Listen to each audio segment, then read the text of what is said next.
Kiss, t'es pas un peu vieux pour ce genre de choses? Allez, viens, Kiss. Je suppose que vous voulez des bonbons? On est restés de grands enfants. Bonne soirée. Tinley Park est un endroit agréable, une banlieue des plus classiques. Le soir d'Halloween, les enfants parcourent les rues pour demander des bonbons. C'est une ville très plaisante pour élever une famille. Elle est même réputée l'une des meilleures des États-Unis. Encore? TJ Japcon, l'un des principaux témoins ce soir-là, est un père de famille, directeur d'une usine chimique et aussi astronome amateur.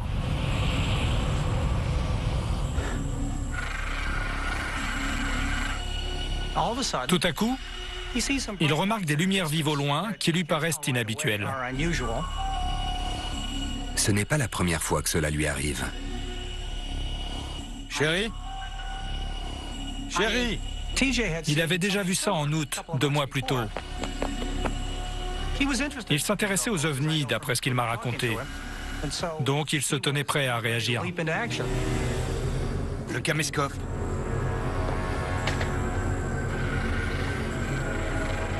En août, comme des milliers de gens, il avait aperçu quelque chose dans le ciel. Tiens, Comme il n'avait pas de caméscope sous la main, il n'avait pas pu filmer à l'époque.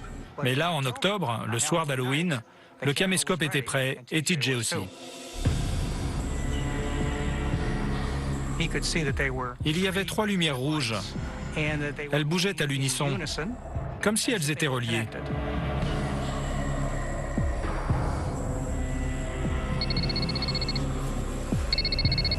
Allô? Jenny, tu vois ce que je vois? Oui. TJ est en train de filmer. Moi aussi, j'enregistre tout. Il filme aussi. Salut. Qu'est-ce que ça peut bien être? Les événements de Tinley Park ont aussi été rapportés par un certain Bob Anderson. C'est un faux nom, car cet homme a souhaité garder l'anonymat. C'était un artisan de 38 ans. Il rentrait chez lui après le travail. Il roulait vers le sud, juste à l'est de Tinley Park. Il remarque alors quelque chose de bizarre. Une lumière insolite. Ça ne ressemble pas à un avion ni à quoi que ce soit de connu. Donc ça attire son attention.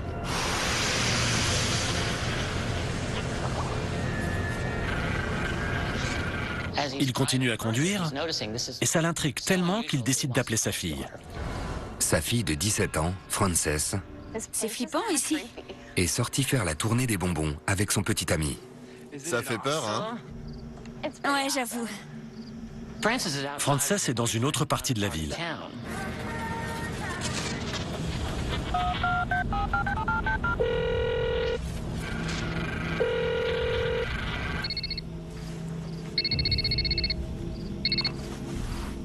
Salut, papa. Salut ma chérie. Tu vas bien? Oui, pourquoi? Tu vois pas quelque chose dans le ciel? Comme un gros objet. Ah, ouais, c'est bizarre.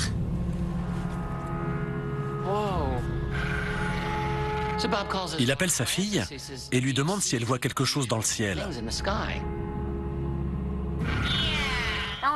il y a un drôle de truc. Bob voyait un gros objet brillant qui avait l'air de se rapprocher de lui. Tu vois quoi exactement? 3 lumières rouges dans le ciel, hein? Bob ne voit pas la même chose qu'elle. C'est plus que des lumières. C'est quoi alors? Les lumières au-dessus de lui sont descendues très bas dans le ciel.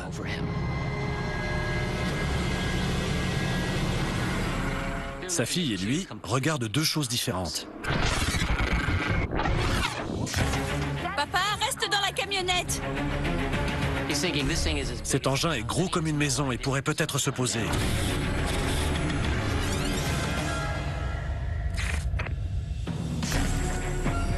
Dans une banlieue de Chicago, des dizaines d'habitants remarquent 3 curieuses lumières dans le ciel. Mais un homme aperçoit autre chose. C'est plus que des lumières. C'est quoi alors?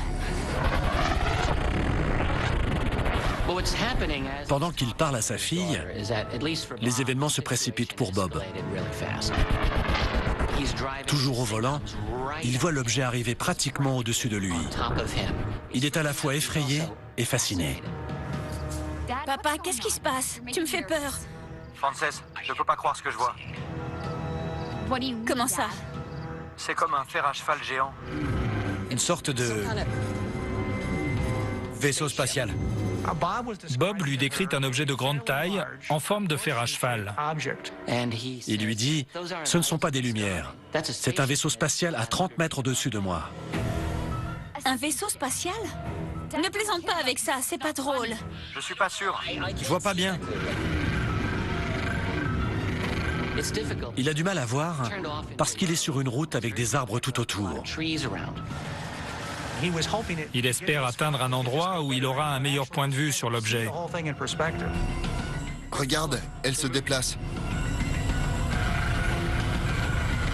Les lumières que Frances, TJ et des dizaines d'habitants de Tinley Park sont en train d'observer semblent se mettre en mouvement. On est en danger? Papa, j'aime pas ça, rentre à la maison. Ne t'inquiète pas, je rentre bientôt. Papa, je t'en prie. Pendant ce temps, l'objet que Bob est en train de suivre revient dans son champ de vision.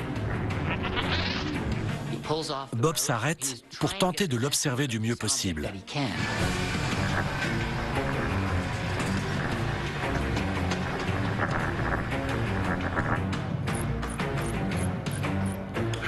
Papa, reste dans la camionnette.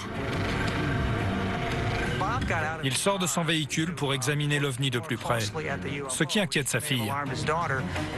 Certains témoins sont plus audacieux que d'autres.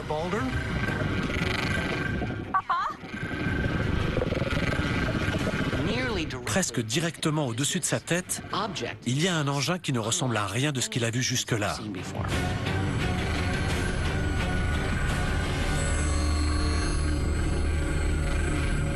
C'est rond, brillant, assez beau et énorme.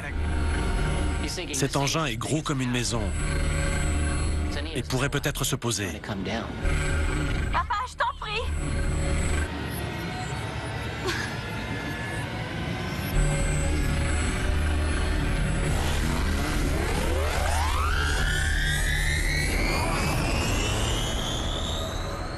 Puis l'objet part à vive allure vers le nord-nord-ouest.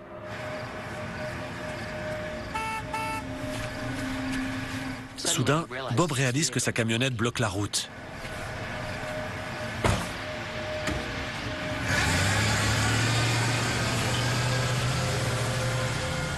Il remonte dedans et s'en va. Tout va bien, je rentre. D'accord. Je t'aime, papa.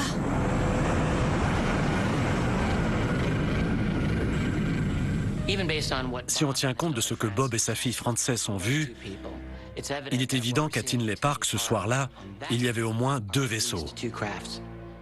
Dans de nombreuses affaires impliquant plus d'un objet, les ovnis ne se ressemblent pas toujours. Que les gens aient vu plusieurs types d'engins à Tinley Park n'est pas si inhabituel que ça. Si la nature et le nombre de ces engins restent incertains, ils ont bel et bien été observés par de nombreux témoins.